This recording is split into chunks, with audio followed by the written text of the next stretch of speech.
Sujay, can you hear me? Sujay? Sujay, can you hear me? I think he's out. Anyone else?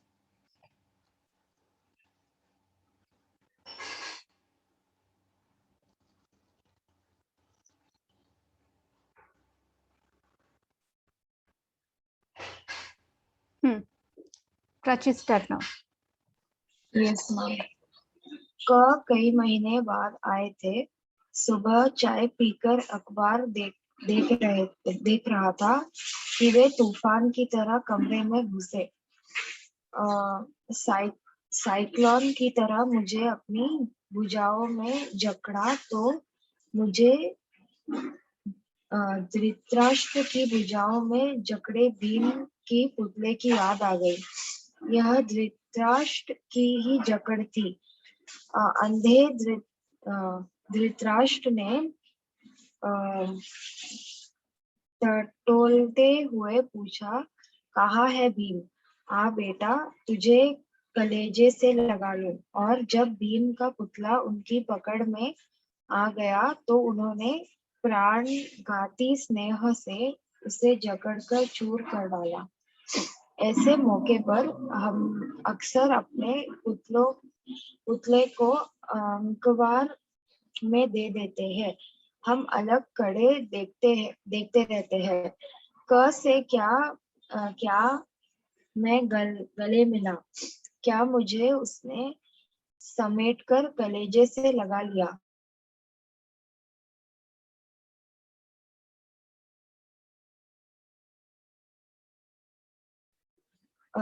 मैंने अपना पुतला ही उसे दिया। पुतला इसलिए उसकी भुजाओं में सौंप दिया कि मुझे मालूम था कि धृतराष्ट्र से मिल रहा हूँ। पिछली रात को एक मित्र ने बताया कि क अपनी ससुराल आया है और ग के साथ बैठकर शाम को 2-3 घंटे तुम्हारे निंदा करता रहा। इस सूचना के बाद जब आज सवेरे वह मेरे गले लगा तो मैंने शरीर से अपने मन को चुपचाप खिसका दिया और निह स्नेह कंटीली देह उसकी बाहों में छोड़ दी। भावना के अगर कांटे होते तो उसे मालूम होता कि वह नागफनी को कलेजे से चिपटाए है। चल का धृतराष्ट्र जब आलिंगन करे तो पुतला ही आगे बढ़ाना चाहिए, पर वह मेरा दोस्त अभिनय में पूरा है। उसके आंसू भर नहीं आए।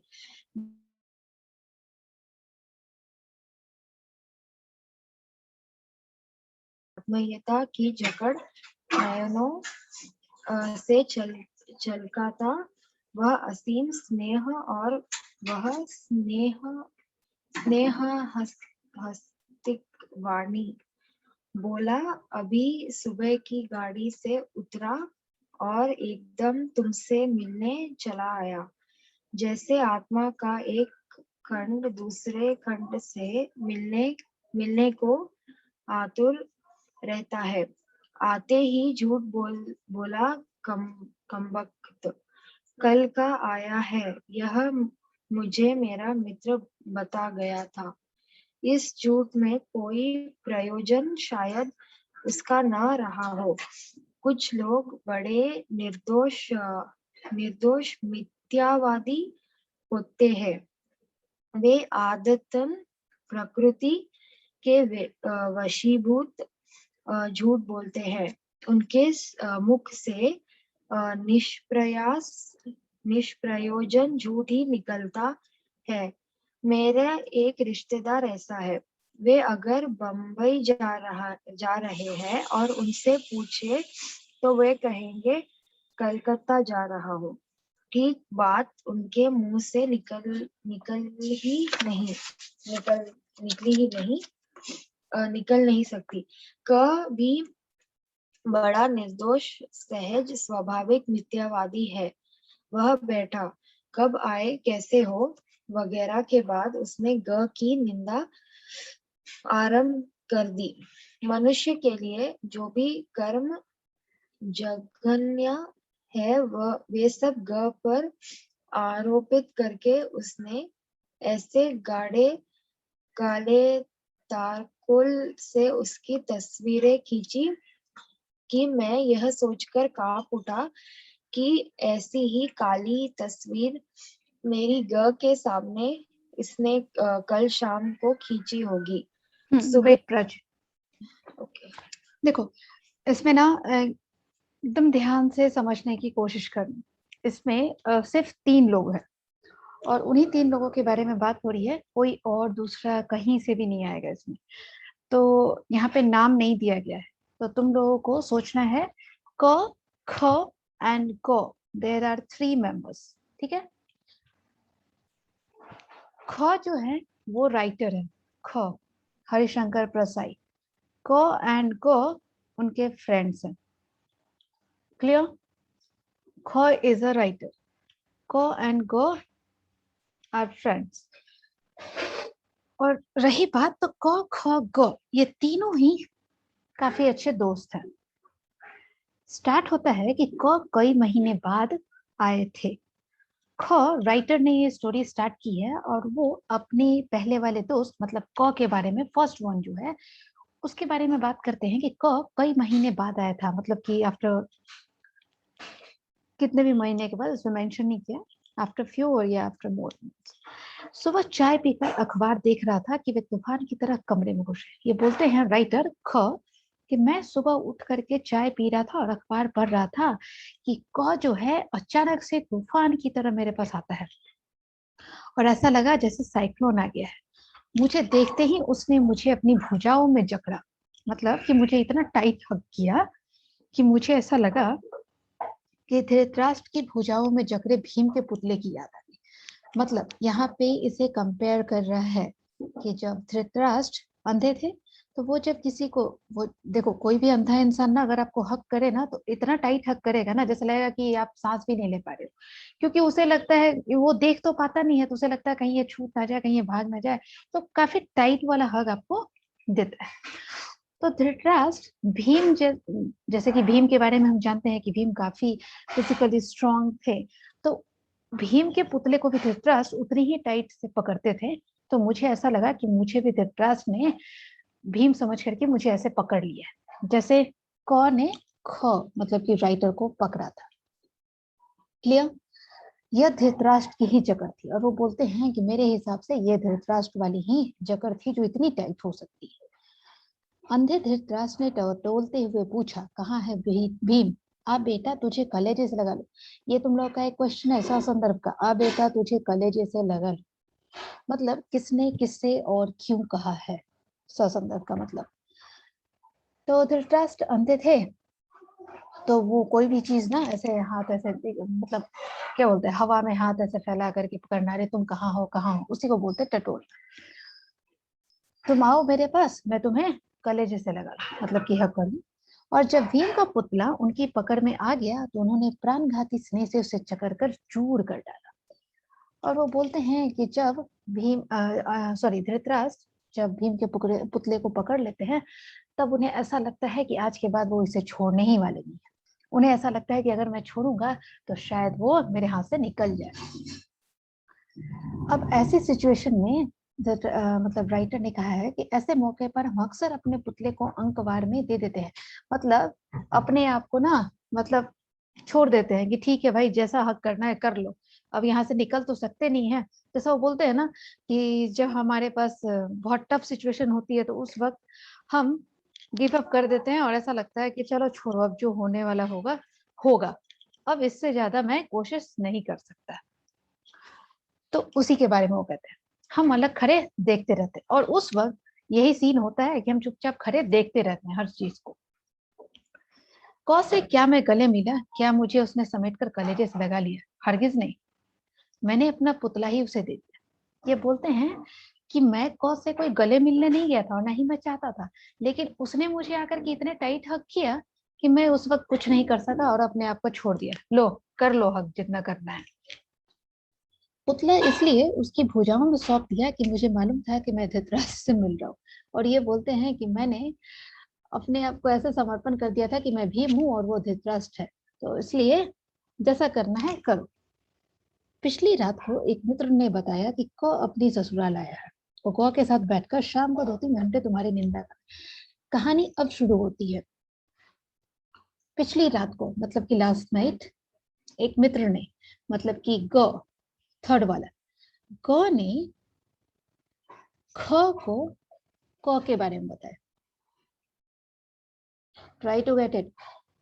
गौ ने राइटर को बताया कि क जो अभी मिलने आया है ना, जिसने हक किया है, वो पिछली रात ही इस शहर में आ चुका है।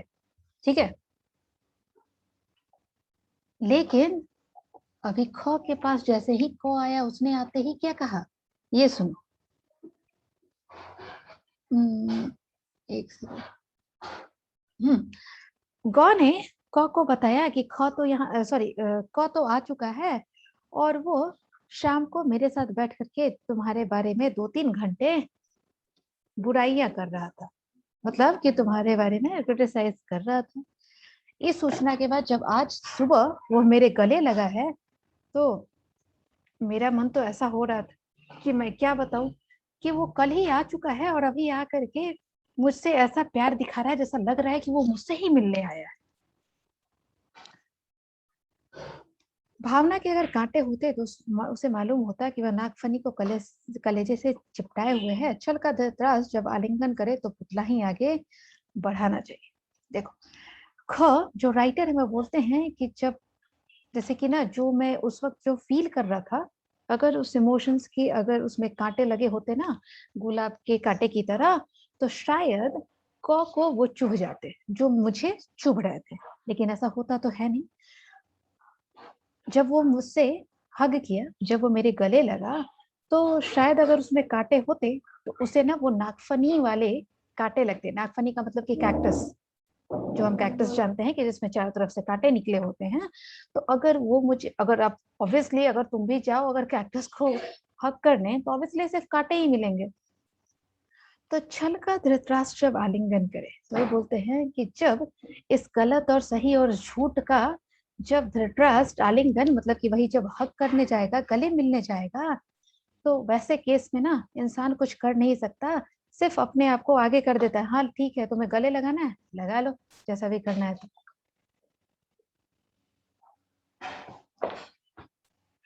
पर वह मेरा दोस्त अभिनय में पूरा है। ये तुम लोगों का ना एक 1 मार्क का क्वेश्चन है। इवन एक वाक्य शुद्ध कीजिए में भी एक लाइन है कि पर वो मेरा दोस्त अभिनय में पूरा है। मतलब इसलिए कि जो आया था, मतलब कि क जो मिलने आया था, वो एक्टिंग में काफी एक्सपर्ट था।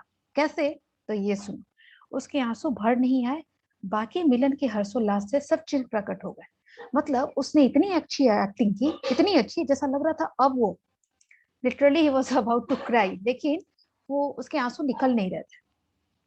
तो ऑब्वियसली इस सिचुएशन में लोगों को देख करके क्या लगता है कि बहुत ही सच ही बोल रहा होगा, झूठ मूठ की तो आंसू निकलेगा नहीं। वह गहरी आत्मीयता की जगत, नैनों से छलकता वह असीम स्नेह और वह स्नेह सिक्त वाणी। कहने का मतलब, एक तो ऐसा लग रहा था वो रोने वाला है, मतलब उसकी आंखों से एकदम प्यार झलक रहा था। इवन उसने जो टाइट हक किया था, लग रहा था वर्षों के बाद उसकी आज वर्षों की तमन्ना पूरी हुई है। इवन वह स्नेह सिक्त वाणी, कहने का मतलब जो वो मुंह से बातें बोल रहा था ना, इतना प्यार वाला था, ऐसा लग रहा था कि बस इससे ज्यादा प्यार तो करने वाला मुझे कोई है ही नहीं इस दुनिया। आते ही गले मिलने के बाद उसने कुछ बताना स्टार्ट किया। क्या बताया, बोलता है, अरे अभी सुबह की गाड़ी से उतरा हूँ और एकदम मैं तुमसे मिलने आ गया। मैं तुमसे मिलने के लिए इतना बेचैन था कि मुझसे रहा ही नहीं गया। जैसे एक आत्मा दूसरी आत्मा से मिलने को तैयार रहती है ना, उसी तरह। आते ही झूठ बोला कमबख्त, मतलब कि ख राइटर बोलते हैं, क्योंकि इन्हें तो पता था ना कि गौ ने बताया था कि कल रात को ही वो इस शहर में आ चुका था। क्यों, क्योंकि इस शहर में उसका ससुराल था, मतलब उसकी वाइफ का घर था। कल का आया है, यह मुझे मेरा मित्र बता गया था। वही ख बोलते हैं कि ग ने मुझे बता दिया था कि कल ही आ चुका है। लेकिन इसके इस झूठ में क्या फायदा होगा कि ये इस तरह का झूठ बोल रहा है, पता नहीं। तुम लोग का एक 1 मार्क का क्वेश्चन है।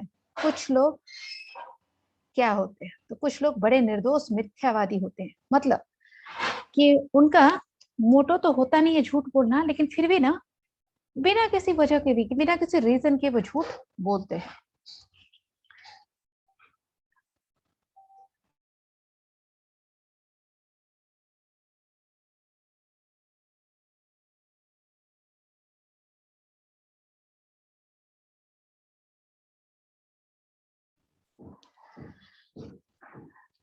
वे आदतन प्रकृति के वशीभूत झूठ बोलते हैं। कहने का मतलब कि कुछ लोगों की ना आदत होती है झूठ बोलने की, चाहे कोई रीजन हो या ना हो, उसमें उनका अच्छा हो या बुरा हो, लेकिन वे झूठ जरूर बोलेंगे। उनके मुख से निष्प्रयास निष्प्रयोजन झूठ ही निकलता है, मतलब कि बिना किसी रीजन का। मेरे एक रिश्तेदार, ये ख मतलब कि हरिशंकर बरसाई बताते हैं कि मेरे एक ऐसे रिलेटिव है ना, अगर वे मुंबई जा रहे हैं और उनसे पूछो तो बोलेंगे क्या, नहीं मैं कलकत्ता जा रहा हूँ।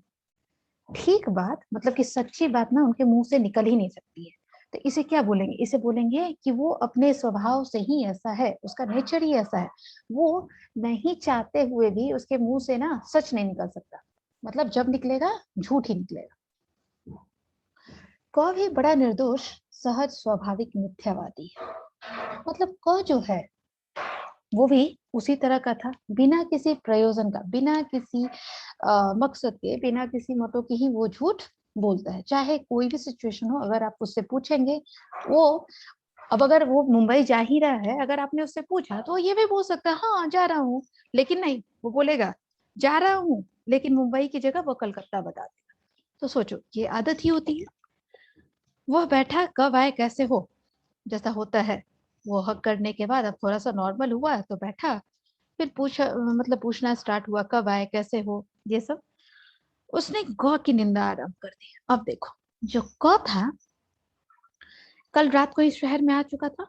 गौ ने क के बारे में बताया था कि अरे ख, तुम्हें पता है क आ चुका है और कल वो मेरे साथ बैठ करके तुम्हारे बारे में निंदा कर रहा था। और अभी ये क जब ख के पास आया है तो ये गौ के बारे में निंदा कर रहा है, मतलब उसकी बुराई है उसने स्टार्ट कर दी। तो मतलब समझ में आ रहा है ना कि उसका काम ही था हर किसी के बारे में बुराई करना, चाहे वो किसी के पास भी जाए। तो ये पूरी स्टोरी जो है ना वो 3 लोगों के बीच ही घूम रही है, और सिर्फ निंदा के बारे में है कि निंदा क्या होती है। जिन लोगों को आदत होती है ना किसी को भी गाली देने की, बुरा बोलने की, वो हमेशा देंगे चाहे कुछ भी हो जाए। मनुष्य के लिए जो भी कर्म जघन्य है वे सब गौ पर आरोपित करके उसने ऐसे गाढ़े काले तारकोल की तस्वीर खींची। देखो इसका मतलब है कि उसने, कौन ने गौ के बारे में इतना बुरा भला कहा, इतना बुरा कि ऐसा लगा कि वो इंसान धरती का सबसे बुरा इंसान है, उसके सामने सारे लोग बेकार है। ठीक है, नहीं सॉरी, वो सबके सामने बेकार है। और उसने, यहाँ पे एक लाइन है गाढ़े काले तारकोल की, उसका मतलब है रोड बनते तुम लोग देखे हो ना, रोड जो बनाते हैं उस पर जो ब्लैक कलर का वो लिक्विड वाला गिराते हैं उसे ही तारकोल बोला जाता है। उसके सामने मतलब ऐसा लगा कि उसने ऐसी काली रंग की तारकोल से लाइन खींची कि ऐसा लगा कि ओ माय गॉड, इससे बुरा इंसान इस दुनिया में कोई नहीं होगा। और फिर वो सोच करके कांप उठे कि ओ माय गॉड, लेकिन कल तो क बोल रहा था कि ये क मेरे बारे में भी ऐसी ही शिकायत कल उसके सामने कर रहा था। तो कहने का मतलब इसने मेरे बारे में भी ऐसे ही काली तारकोल जैसी शिकायत सुनाई होगी मेरे बारे में, और आज ये अभी मेरे पास बैठा है तो गौ के बारे में बोल रहा है। जिसको किसी एक के बारे में पता चल जाएगा कि वो ऐसा बोल रहा था तो ऑब्वियसली हम लोग भी सोचेंगे ना। तुम लोग में से ही 3 लोग किसी के बारे में ले लो, एक को पता चले कि वो दूसरा वाला तीसरे के बारे में कर रहा था, फिर तीसरे वाले के पास वो पहला वाला चला जाए और तुम्हें पता चला अरे दूसरा वाला तो उसके बारे में भी यही बोल रहा था। वही वाली सीन है। नेक्स्ट, प्राची। सुबह की बातचीत में ग प्रमुख विषय था। फिर तो जिस परिचित की बात निकल आती उसी को 4-6 वाक्यों में धाराशायी करके वह बढ़ा देता। अद्भुत है मेरा यह मित्र, उसके पास दोषों का केटलॉग है। मैंने सोचा कि जब वह हर परिचित की निंदा कर रहा है, तो क्यों ना मैं लगे हाथों विरोधियों की गत इसके हाथों करा लूं। मैं अपने विरोधियों का नाम लेता गया और वह उन्हें निंदा की तलवार से काटता चला, जैसे लकड़ी चीरने की आरा मशीन के नीचे मजदूर लकड़ी का लाठा खिसकाता जाता है और वह चीरता जाता है। वैसे ही मैंने विरोधियों के नाम एक एक कर खिसकाए और वह उन्हें काटता गया। कैसा आनंद था! दुश्मनों को रण क्षेत्र में एक के बाद एक काटकर गिरते हुए देखकर योद्धा को ऐसा ही सुख होता होगा। मेरे मन में गत रात्रि के उस निंदक मित्र के प्रति मैल नहीं रहा। दोनों एक हो गए। भेद तो रात्रि के अंधकार में ही मिटता है, दिन के उजाले में भेद स्पष्ट हो जाता है। निंदा का ऐसा ही भेद नाशक अंधेरा होता है। 3-4 घंटे के बाद जब वह विदा हुआ, तो हम लोगों के मन में बड़ी शांति और तुष्टि थी। निंदा की ऐसी ही महिमा है। 2-4 निंदकों को एक जगह बैठकर निंदा में निम्ग्रह देखिए और तुलना कीजिए कि 2-4 ईश्वर भक्तों से जो राम धुन लगा रहे हैं। निंदकों की सी एकाग्रता, परस्पर आत्मीयता, निमग्रता भक्तों में दुर्लभ है। इसलिए संतों ने निंदकों को आंगन कुटी छबाए पास रखने की सलाह दी है। कुछ मिशनरी निंदक मैंने देखे हैं। उनका किसी से बैर नहीं, द्वेष नहीं। वे किसी का बुरा नहीं सोचते, पर 24 घंटे वह निंदा कर्म में बहुत पवित्र भाव से लगे रहते हैं। उनकी नितांत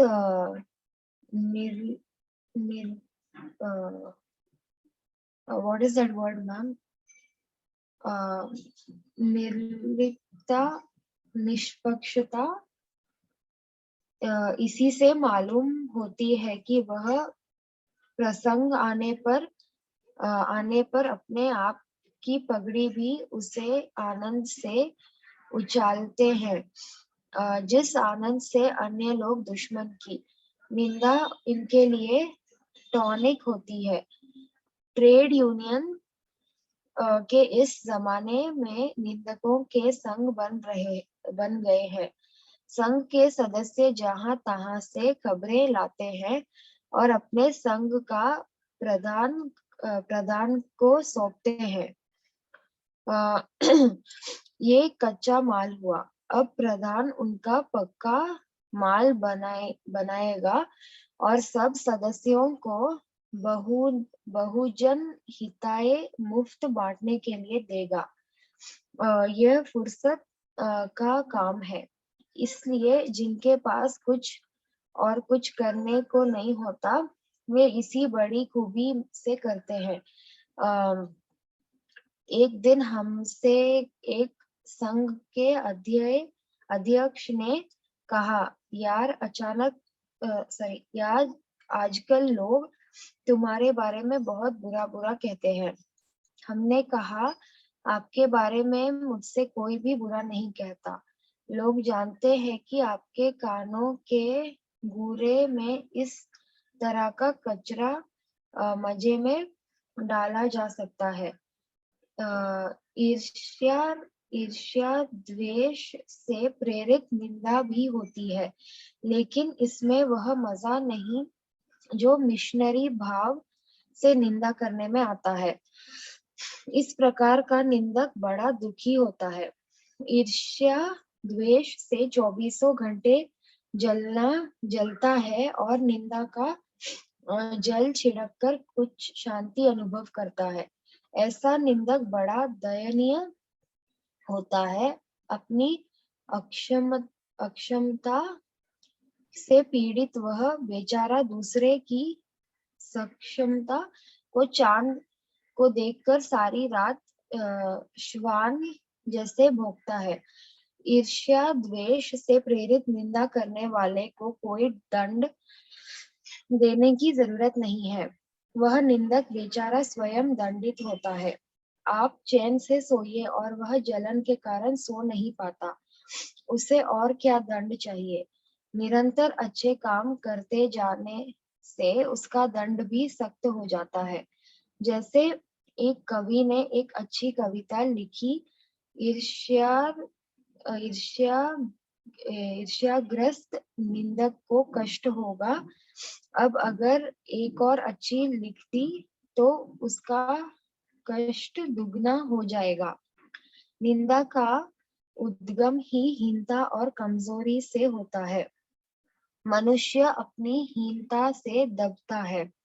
वह दूसरों की निंदा करके ऐसा अनुभव करता है कि वे सब निकृष्ट है और उनसे अच्छा है। उसके अहम इससे तुष्टि होती है।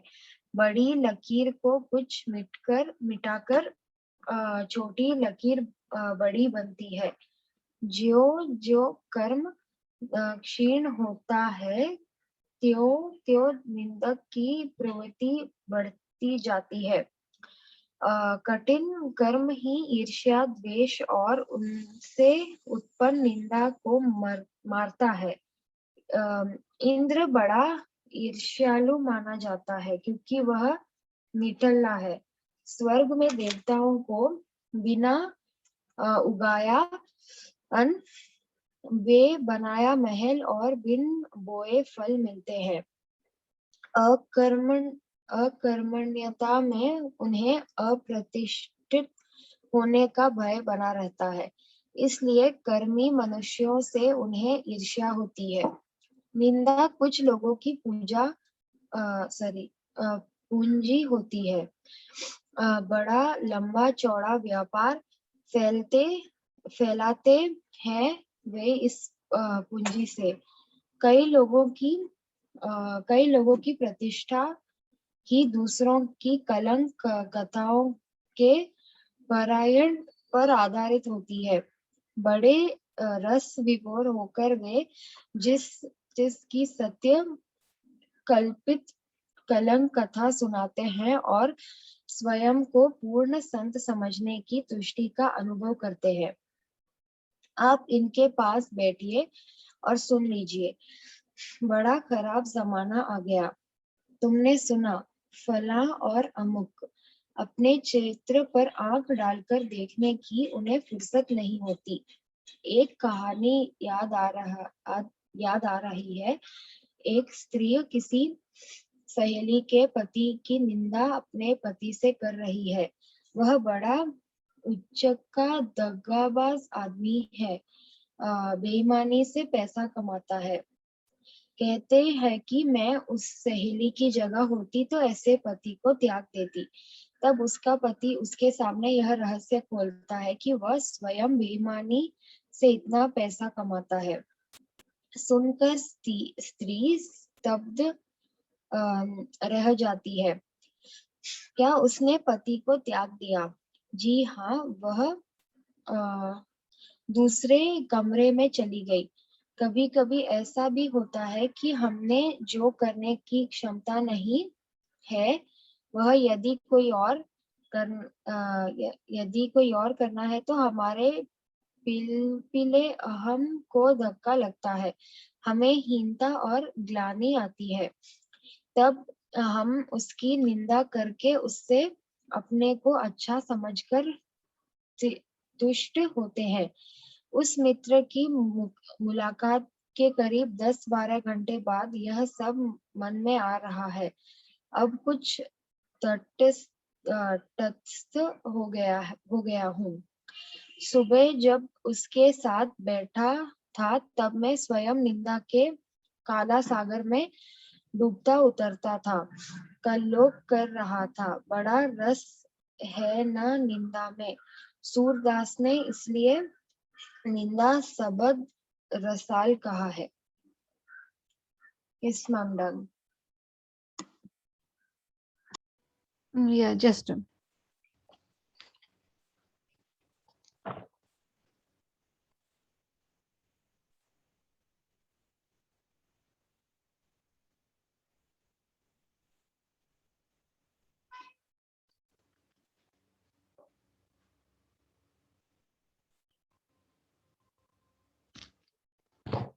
still all are coming and joining.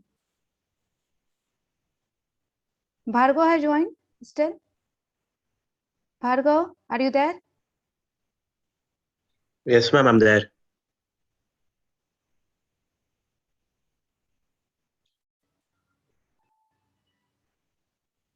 Where are you? Aditya, still your I'm camera there. is off.